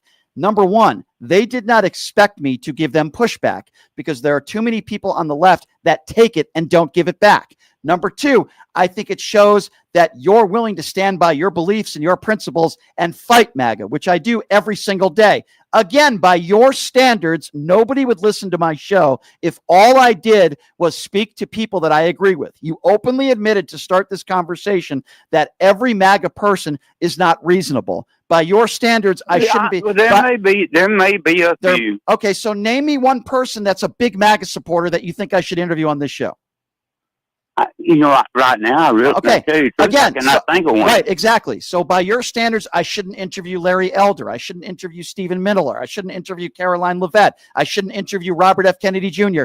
Anybody? See, this is the problem with the country, sir. None of them. And that Will Chamberlain guy you had on there a couple weeks ago, man. I'm sorry, what? What about him? That Will Chamberlain guy you had on there a couple weeks ago. That's a joke.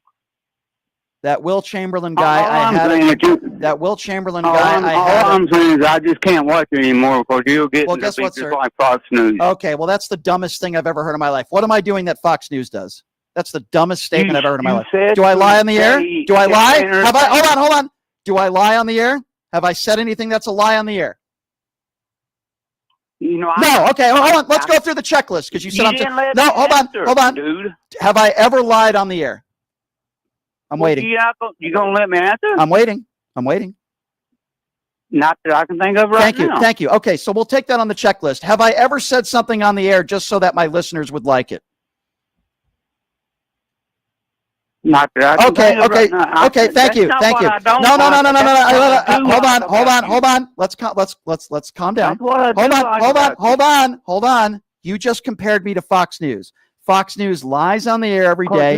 Hold on a second.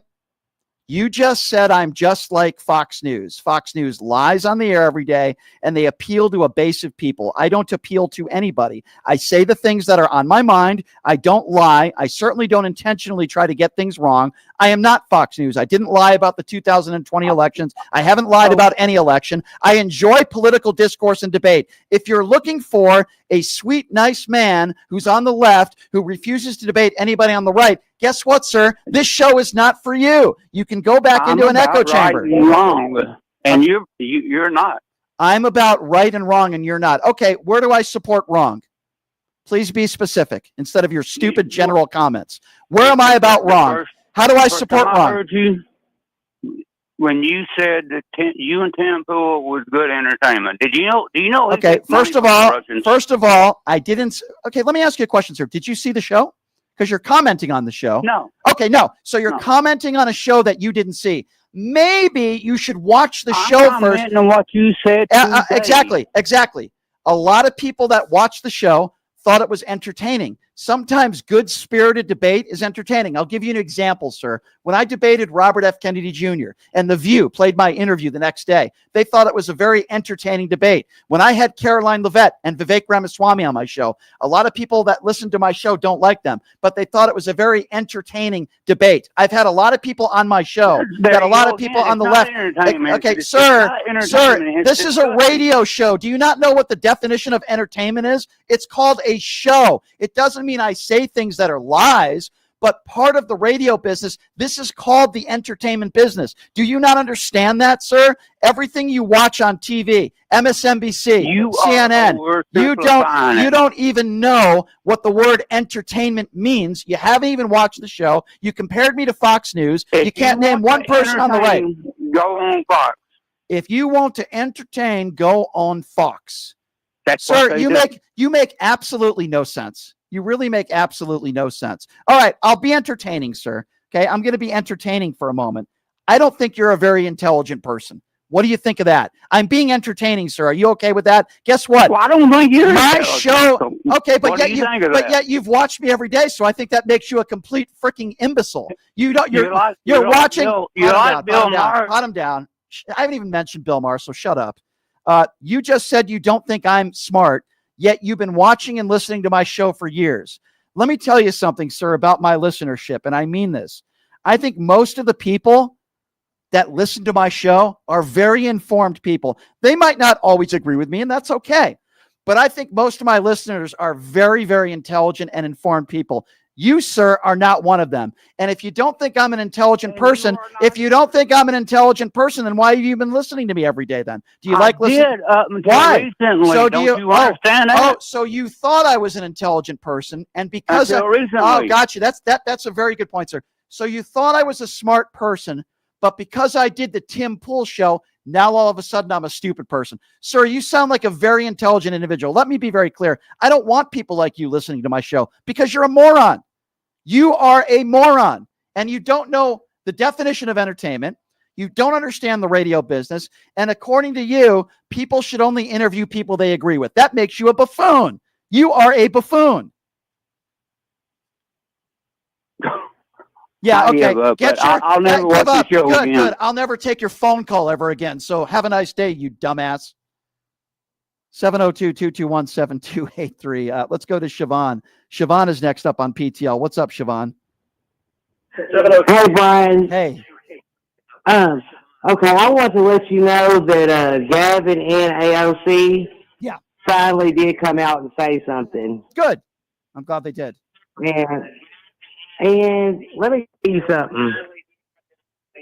I want you to start having some kind of security or something with you. Well, when you go to some of these places. I appreciate you saying that. There actually was security there. Unfortunately, they got there right after I was assaulted, but it is what it is. And I do appreciate your concern, my dear. Thank you so much for that. I got about 30 seconds for Andy. Andy, what's going on, man? We're almost at the end of the show. What's up, Andy? What's up, Andy? Oh, no, I disagreed with Brian, not about him debating, but about him being soft with Tim Pool. Do you want me to put you on the air? Do you want me to put you on the air with Brian? Is that what you want? Oh yeah, that's why I called. Oh, okay. Yeah. Well, what do you think about Brian though? Like, do you think he's a handsome man, or like, what do you think about him? Do I think he's a handsome man? No. Yeah. So should I put you through to Brian? Do you want to talk to Brian? Yeah. He's only got about a minute left in his show. Are you sure you want to talk to him? Well, I mean, if he can't take my call, he can't take. I'm surprised I got through. Actually. Yeah, I know. I'm surprised you got through too. But you want to talk? Okay, then. But you want to talk to Brian, right? I mean, that's why I called. You sound a little bit like Brian. Yeah, I'm his twin brother. You want to talk to Numchuck? No, this is Numchuck. You want to talk to Brian, or do you want to talk to Numchuck? I want to talk to Brian, but it's okay. You want to talk to call Brian tomorrow? Yeah. What would you say to Brian if you were talking to him right now? Hold on a minute. This is Brian. No, this isn't. No, I don't know what you're talking about. Yeah. Wait, let me put you through to Brian. Let me put you through to Brian. Hang on a second. All right. Sir, I don't have enough time to take your call. Thank you for the criticism. Have a nice day. Have a nice day, sir. There you go. You just talked to Brian. Holy smokes. Holy smokes. Anyway, wow. All right, we're gonna take a 22-hour break. That's how we end the show today. We're gonna take a 22-hour break. Let me talk to Brian. Hey, here's something for you. When you call into this show, you should probably know what my voice sounds like. Holy smokes. Anyway, thanks for joining us, everybody. I like good disagreement. Just make your points. I make mine. We're all good. The very beautiful and talented Playboy model extraordinaire, Ana Braga, is going to be joining us in studio tomorrow. A former MAGA. I hope that's okay with some of my listeners to interview a former MAGA, now turned anti-Trump. She'll be joining us tomorrow. Luckily, she knows what my voice sounds like. We'll see you guys tomorrow, everybody. Have a great day.